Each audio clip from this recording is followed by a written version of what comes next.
Porter sur la communautarisation de la sécurité. Vous avez la parole. Merci. Merci beaucoup.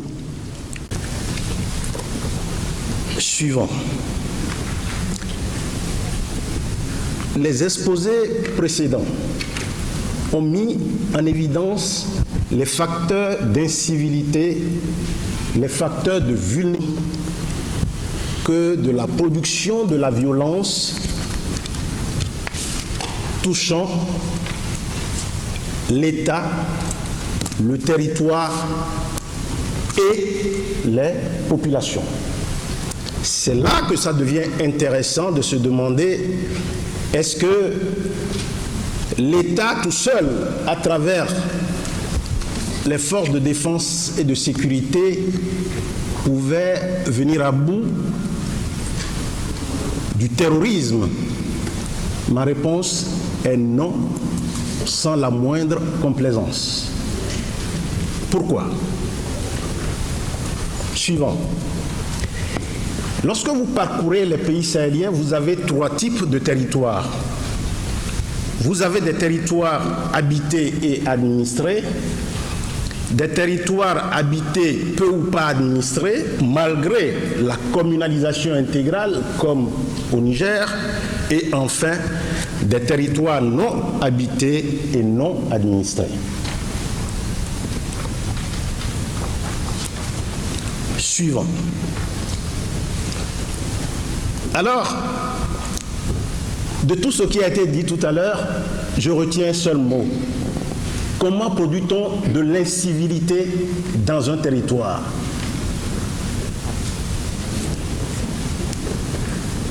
Nous avons de la production de l'incivilité à partir de trois éléments importants. Qu'il s'agisse du grand banditisme, du petit vol ou du terrorisme, nous avons d'abord l'ignorance des textes de la République, des abus de pouvoir et de biens qui concernent tant le niveau local jusqu'au niveau central. Deuxième élément important, la banalisation de la pauvreté. Troisième élément, le refus d'observer les règles de droit.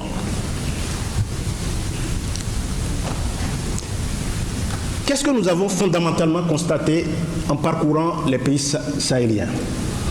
D'abord, la coopération intercorps au niveau des forces de défense et de sécurité reste perfectible. Chaque corps rend compte à sa hiérarchie au mépris de l'utilisation du renseignement pour prévenir et traiter les incivilités dans le territoire. Donc la faiblesse de la coopération entre les différents corps, armée, gendarmerie, police, etc., eaux et forêts, douane, nous amène à considérer que chaque secteur de la vie économique et sociale, chaque niveau territorial produit des incivilités, produit des insécurités. Aujourd'hui, on s'est rendu compte qu'on peut fabriquer des explosifs à partir des engrais azotés. Personne n'aurait cru il y a quelques années que les engrais azotés sont utilisés par les agriculteurs. C'est pareil au niveau des produits chimiques de santé humaine ou de santé animale. Alors, quand vous observez nos territoires, concernant l'analyse du profil sécuritaire, vous n'avez que des profils sécuritaires fragmentaires.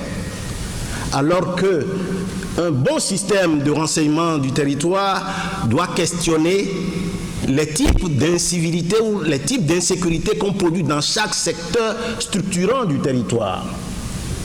Nous ne savons pas le faire. On ne l'a jamais fait non plus, ni dans les pays sahéliens, ni dans les pays côtiers. Suivant. Alors, nous nous sommes dit, si on veut aborder la question de la territorialité du point de vue de la relation entre l'armée et la nation pour coproduire la sécurité, il faut prendre la sécurité, non plus seulement du point de vue de la sécurité physique, mais du point de vue de l'approche holistique de la sécurité qui a été amplement développée dans le rapport du PNUD sur le développement humain de 1994, où on nous expose clairement que la sécurité humaine est la base du développement humain, surtout des communautés à la base. Donc il ne s'agit pas seulement d'aller faire la guerre, il faut la sécurité alimentaire, la sécurité d'accès à une éducation de qualité, la sécurité d'accès à la santé, la sécurité en termes de désenclavement des zones, etc. Donc il faut une approche holistique.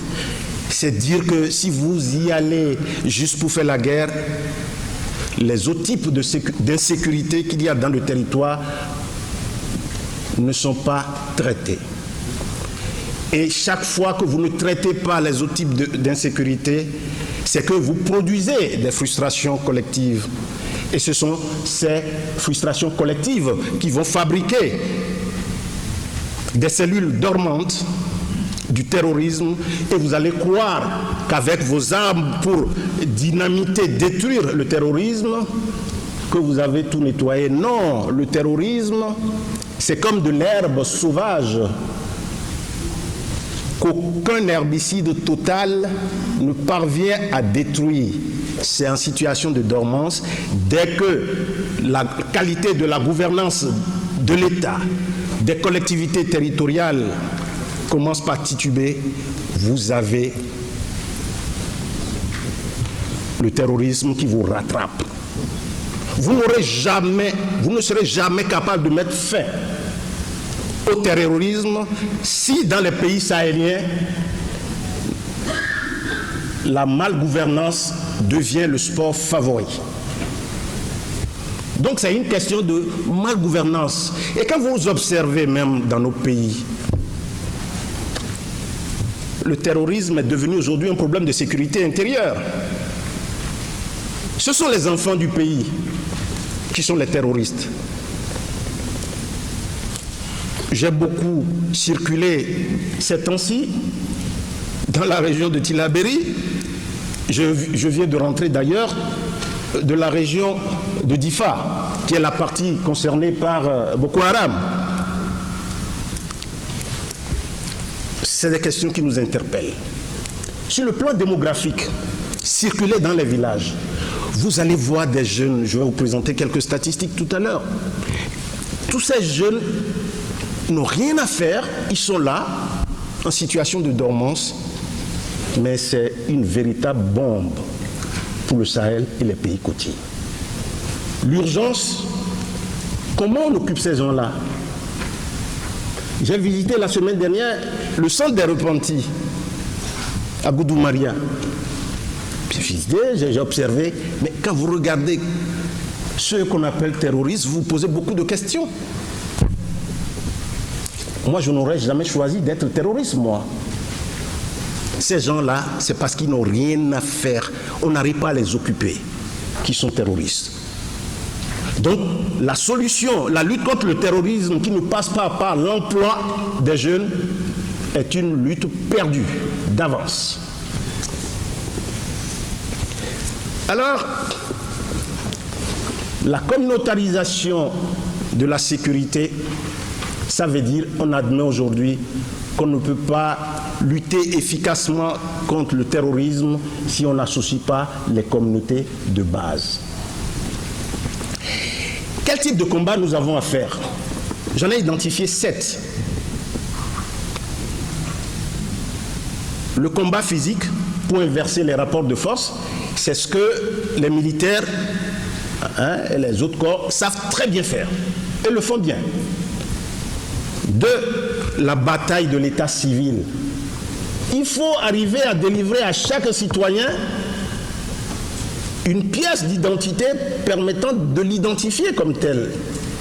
Et vous avez au Sahel beaucoup de gens qui ne sont pas identifiables, qui sont des acteurs anonymes.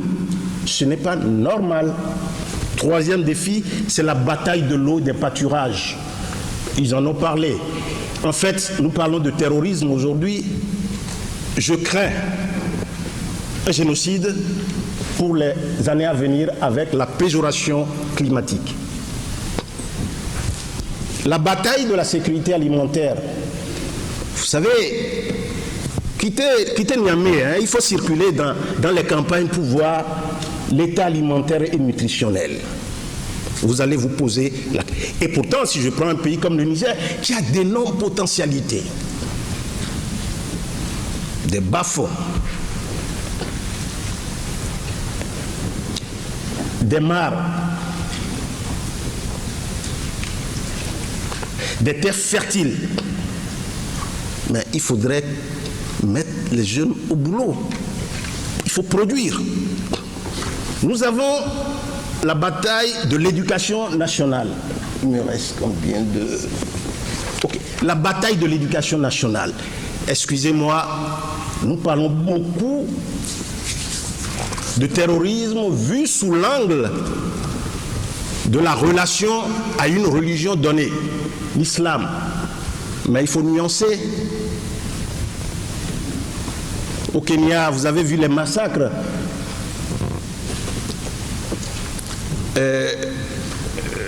d'une église qui dit de jeûner pour rencontrer Jésus. Plus de 90 morts durant la période de carême. Vous avez les mêmes choses aussi au niveau des religions endogènes. Aujourd'hui, l'éducation à la citoyenneté ne doit plus occulter l'éducation religieuse. Et enfin, la bataille du désenclavement. Suivant. Et les impacts du terrorisme, ça a été déjà développé par les collègues. Je ne reviens pas là-dessus. Ce que nous recherchons en fait en parlant de communautarisation de la sécurité, c'est un peu comme ce mot d'ordre de l'UNICEF qui m'avait séduit à un moment donné, école amie de la communauté, et je dirais tout simplement armée amie de la communauté. C'est le plus grand défi qui est lancé à toutes les forces de défense et de sécurité. La communautarisation de la sécurité, elle est très ancienne. Elle remonte même à la création des royautés. J'ai vu, quand je travaillais sur les massifs forestiers d'Agua, Monkoufé, on a répertorié 90 pactes de terre et de non-agression entre des villages du Bénin, des villages du Niger, des villages du Togo et des villages du Nigeria. Donc la communautarisation de la sécurité n'est pas une innovation. Mais est-ce que nous avons souvent questionné ces savoir-faire endogènes pour voir comment on peut les faire évoluer?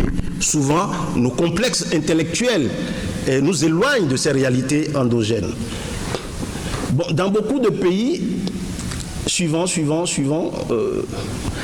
alors il y a un élément très important que je dois passer en revue, c'est diapo numéro 14.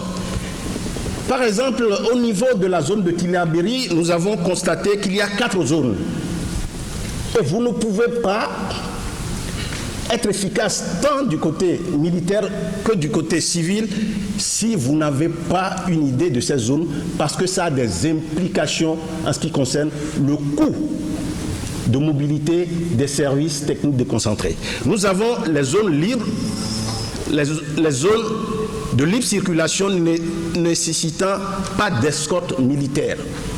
Nous avons la zone de circulation sous escorte légère, la zone de circulation fortement risquée nécessitant une escorte d'un effectif consistant doté d'armes collectives, et la zone de tous les dangers, même déconseillés par les forces de défense et de sécurité.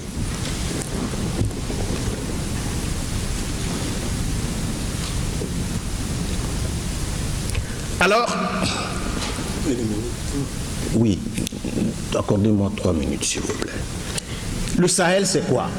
Le Sahel, c'est 5 89 000 km² pour une population d'environ 93 millions, soit une densité de 18,26 habitants par kilomètre carré. Vous voyez tout ce qui reste comme vide? La population de moins de 25 ans dans l'espace sahélien représente 60 à 70%, selon les pays. La population rurale pauvre est de 89% au Tchad, 68% en Mauritanie, 47% au Niger, 45% au Burkina Faso, 40% au Mali. Le terrorisme relève de l'échec de la lutte contre la pauvreté. Il y a plusieurs groupes sociaux, ethniques qu'on retrouve de part et d'autre de nos frontières. La religion musulmane représente 95 à 99% au Mali, en Mauritanie et au Niger, alors qu'elle ne représente que 56% au Tchad et 61% au Burkina Faso. Vous ne pouvez pas venir à bout du terrorisme si vous mettez à côté la question religieuse. Suivant. Et conclusion. Oui, j'irai la conclusion tout de suite. Mais nous avons vérifié s'il y a un support juridique, voire constitutionnel, en matière de coproduction de la sécurité, en matière de communalisation de la sécurité. Le Niger, c'est l'article 32 de la Constitution, le Mali, article 22, le Tchad, article 56, le Bénin, article 38. Concernant le Burkina Faso, c'est la loi 002-2020 instituant le corps des volontaires pour la défense de la patrie.